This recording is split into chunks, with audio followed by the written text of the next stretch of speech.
Welcome to Season 2 of ADHD Difference. I'm your host, Julie Legg, ADHD advocate, author of The Missing Piece, A Woman's Guide to Understanding, Diagnosing and Living with ADHD, and an unapologetic doer of many things. This season, we're turning up the volume with a global lineup of brilliant guests, bringing their lived experiences, insights, research, strategies, and resources.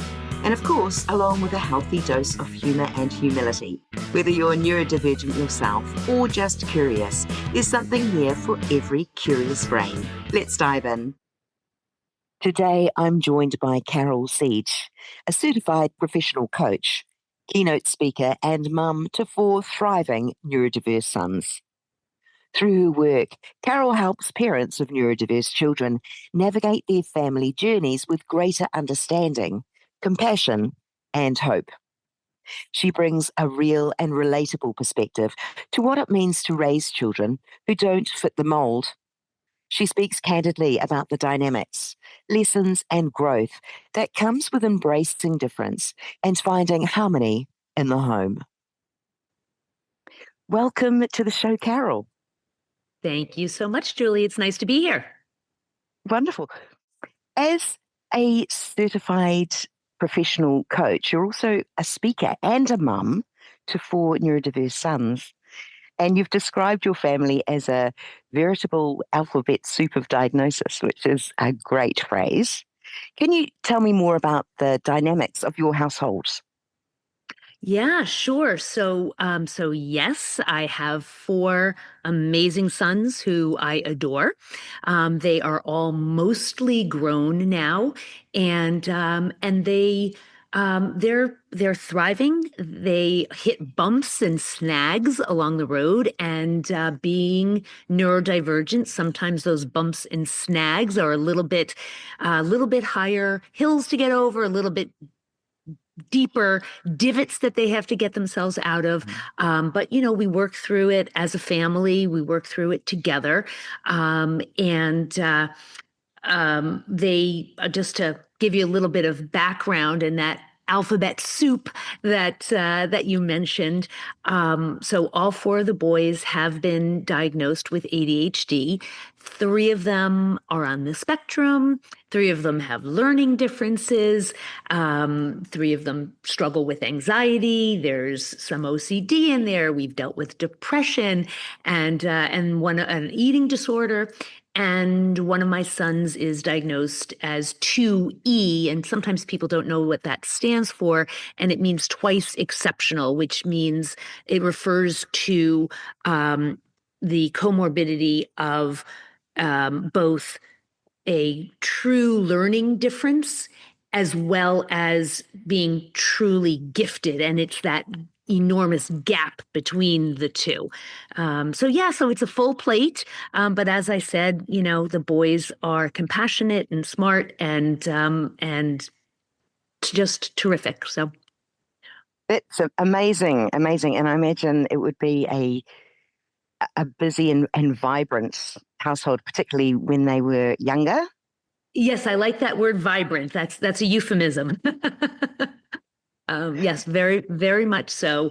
And even now when they all get together, it is vibrant, noisy, but vibrant. Yes. You often speak about the importance of supporting each other's differences as a way to create harmony at home. What does that look like in practice, given the differences between your boys and the challenges that come across your path on a daily basis? How do you create harmony? What does that look like? Yeah, so I'm so glad that you asked about this because I do get a lot of questions and concerns from parents when there isn't harmony in the home, when siblings are at each other, when parents are worried that life isn't fair for one or the other. It can be really challenging for families. And the way that we have dealt with it is to focus on really good communication.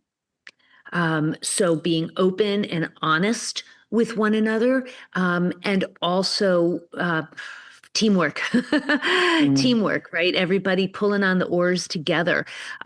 So in terms of that open and honest communication, it's about making sure that each of the boys has opportunity to vent, because sometimes it can be really challenging, and one dealing with the other, and also at the same time that they're given an opportunity to vent, there's also, it's very important that they're hearing what the other person's experience is. So it's developing empathy, it's developing kindness.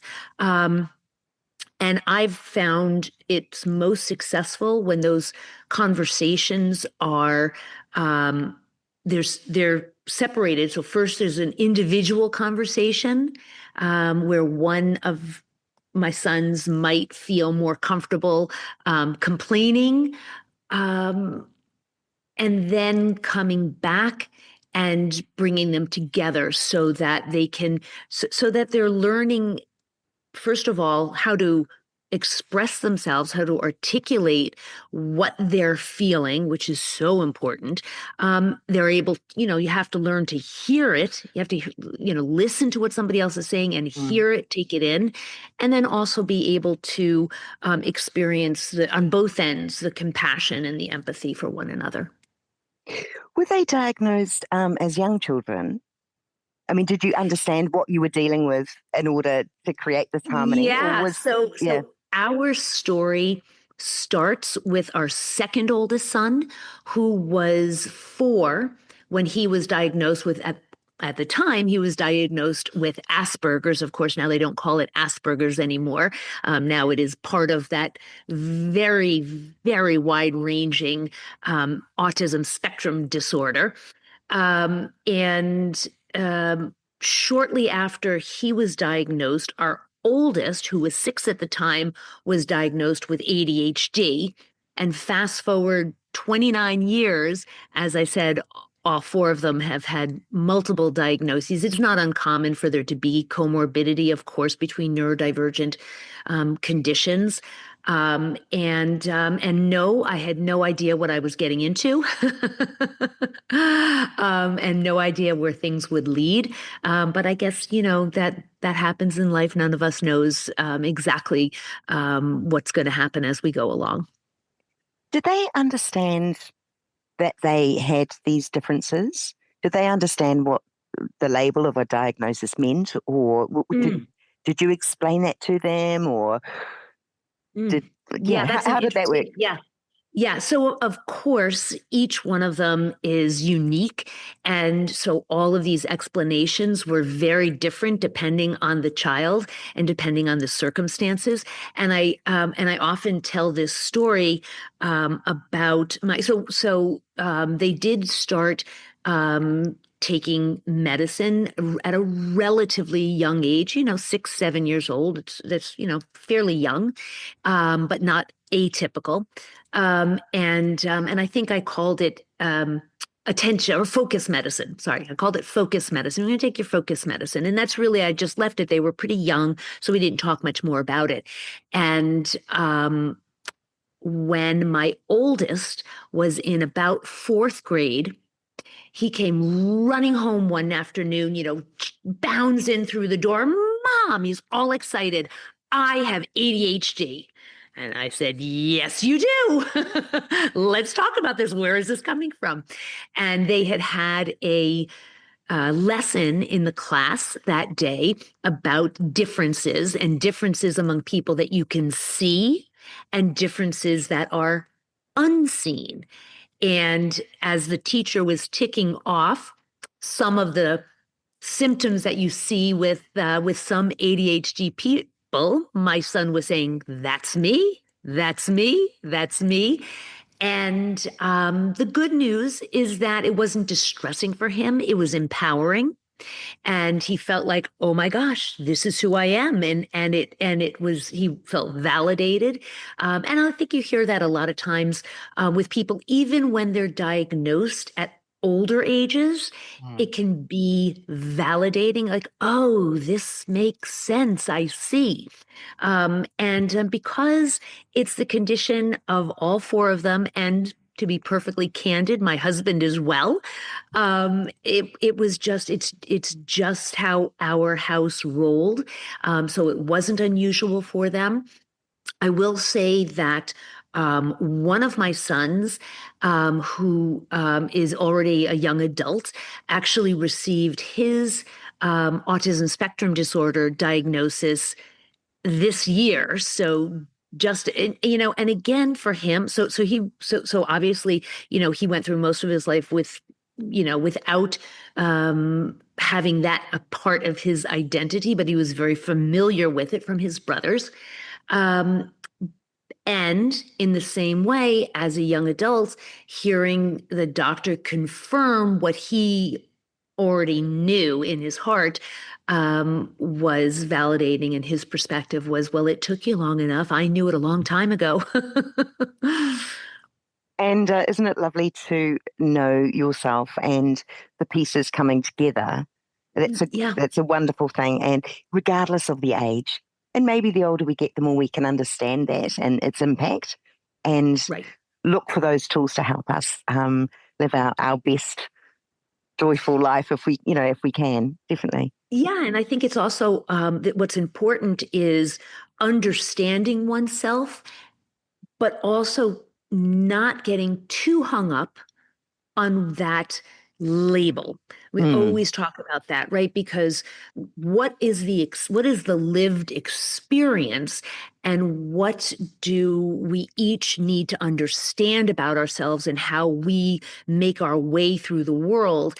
And especially, as I was saying earlier, right? It's not uncommon for there to be comorbidity, meaning mm, if you have one diagnosis, you are also likely to have at least one other diagnosis. And where those lines are, mm. I firmly believe is less important than what it means and what you have, what skills you need to learn, and where your strengths are as well. Nicely said. Through Family Pathways Coaching, which is your business, and your speaking work, you've helped many parents find hope and also practical strategies, which is awesome. What's exciting you most about your work right now? Mm. Um, So I work with parents of children all ages. So when they're young and, maybe elementary age and having those first diagnoses, and what does that mean? What does that mean for the child, for the family? To middle school, when very often learning differences come out, Mm, high school, and the stresses and anxiety that can sometimes affect teenagers, to young adults who are maybe not launching. They're capable of holding a job, they're capable of living independently, and yet there are obstacles that are keeping them from living their best lives. mm, What is exciting for me right now is having the opportunity to start working with some of those young adults. I often have parents who have young adults who are not launching say to me, will you work with my child? And my response is always that I actually love working with young adults. There's so much potential there. There's so much promise there, and for them, seeing them find their own voice and their recognizing their own talents. Um, What's really important, though, that I always tell the parents is that that young adult needs to be invested themselves. They mm. need to be the ones who really want to do the work and are ready and willing to do the work, as opposed to mom or dad who's just, oh, my child needs help, help them. They it's in the name. They are adults. And so they need to be the ones to be driving the train. I love that. I love the term launching. Literally, I think it's a beautiful word And investing in themselves, I agree, that's so important because you're right. If mum and dad said, do this, and you're being told what to do, then you grow up basically waiting to be told and not giving yourself permission or that excitement to go and launch forward. Beautiful word. Yay. And I just add one other piece Mm, is that, and this is not unusual to people who are neurodivergent, but it can sometimes be more prevalent or more exaggerated in that sometimes, mom and dad are pushing in one direction. And that young adult is looking to be more independent and more autonomous. And so they're going to purposely not want to follow those directives from mom or dad. They want to make their own way, and so if sometimes that's part of the process that mom and dad need to learn to pull back as well. You talk of the process of becoming, of learning through the ups and the downs and the curveballs that life throws our way. Is there a mindset or a daily practice or a perspective that's helped you stay grounded and authentic through the challenges of both parenting and coaching? Yeah, so um, I think that it's a couple, as with everything, right? There's more than one piece to this. One is compassion and patience. And that goes for compassion and patience toward our children as well as ourselves. We're never going to always get everything right. Mm. Our children are never always going to be moving forward, forward, forward. Sometimes there will be steps backwards that happens. And so, as I said, compassion and patience for the process. And then it's it's really important to know that in order to have that compassion, in order to have that patience, we have to take care of ourselves. As the caregivers, we need to make sure that we're getting what we need. Some of us are extroverts. And so that means that, if you're really busy caring for your children, you need to find time to get out and be with other people because that's what's going to give you energy. And if you're an introvert, you need to find time to pull away and have some quiet time so that you can re-energize yourself. And it's really important um, not to let those things slide. For me, I'm a person, I need to get fresh air. I need to get sunshine on my face. I need to move myself. That re-energizes myself. So I have always been really intentional. Even when the boys were little, if it was a day off from school and the kids were all around the house, we would take all of us would, okay, we're all going outside. We're taking a big long walk. You find time during the day. I would work around, whether it was lunchtime was out for a run or, the baby in the stroller. I know what I need to keep myself energized and on an even keel. Thank you. Compassion and patience. It does take a lot of energy, doesn't it? And as the caregiver, or even within a relationship, an adult relationship, being that grounded supporter for the other person or other people in your household, it does take energy, and it can be very difficult. But it does happen when one loses oneself. All those special things that make you you are kind of pressed down. So I love the fact that turning attention to yourself and listening to your body and knowing what you need to remain that supportive parent or partner. Yeah, it's great.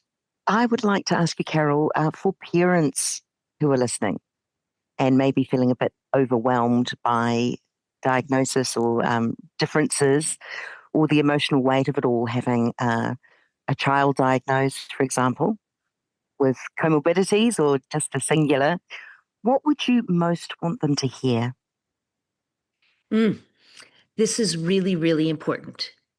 Your children are not broken. Mm. There's a lot of research going on now, and there are many researchers, scientists, program directors who are talking a lot about the idea that neurodivergence is a regular variance in the human condition. And what that means is that we all bring something to the table of varying degrees, and we need to keep in mind that that everybody has gifts, everybody has talents. If you have a child who has ADHD, there are a lot of things that they can do really, really well, and it's important to find those, celebrate those, make sure you see them, make sure your child sees them and recognizes them. And at the same time, we need to recognize that there are skills that might need developing. And accepting ourselves and accepting our children doesn't mean that we don't work on improving skills that are lacking. So if you have a 6-year-old child with ADHD who struggles because they're impulsive. They're running around the classroom. Maybe they're hitting people as they're running around because they're impulsive. It's the urge. They're happy. They're excited. They're energetic. There's a lot of joy and there's a lot of energy, and that's good. And yet, that child still needs to learn appropriate behavior around other people. And so it's always about balance and finding the balance between accepting and celebrating the good and working to improve the challenges. Carol, I would love you to tell me more about the E2 diagnosis. Can you explain more about that, please? Yes, sure. So 2E stands for twice exceptional, and as I think noted, it is the discrepancy in a person who has both a very strong learning difference. So, a lot of like a real challenge. In my case, my son has dyslexia that is, makes it very difficult for him. When he was learning to read, a lot of challenges, and obviously that's not something that disappears over time. You just learn the skills, and at the same time, he is truly gifted, and you do the IQ testing and such, and he is, really, truly, truly gifted. Um, and the challenge in raising a child who is 2E is that on the one hand, there's such a strong ability to compensate for what they're lacking. And as I said, in my case, my son has dyslexia. And so a teacher might not see where the struggles are. They also sometimes look at the child who is otherwise so capable, so articulate, and think they're just being lazy. We had a teacher who thought that my son, he just needed tough love. And it can be really difficult on the child, especially kids with dyslexia or other kinds of learning differences in general. It can be very frustrating because they can understand so much. And so, just again, I'm going to stick with just this example of dyslexia. Children who have or people who have dyslexia have very, very good abilities in understanding an overarching story. They get the big picture really, really well, but they'll struggle on the details, for example, of a story. And when they're young and they're just learning to read, phonologically, they can have a lot of challenges there. And if you just make the assumption that the child is, well, they're otherwise capable, they should just be able to do this. That word should is a tough one. It can make a child feel self-conscious and lose confidence, and and not understand what's wrong, and that can be really difficult for the child. So it's a matter of recognizing and then dealing with the dyslexia, not as a failure on the part of the child, but rather just, it's okay. So how are we going to teach this child?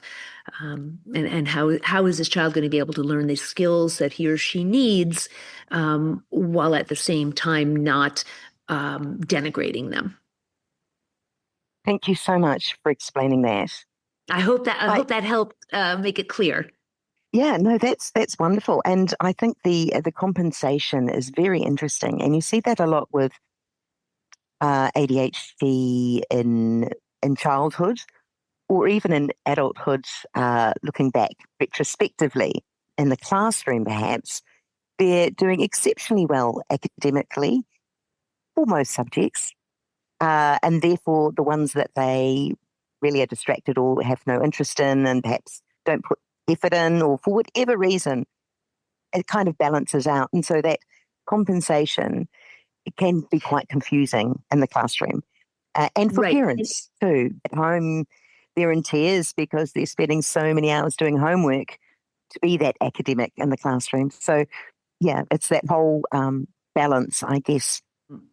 There are so many different types of people out there in the world, and the key, I think, in raising our kids and feeling good about how we are raising our kids is accepting them, and recognizing what they do well, even if there are things that they also don't do well. It's always about finding,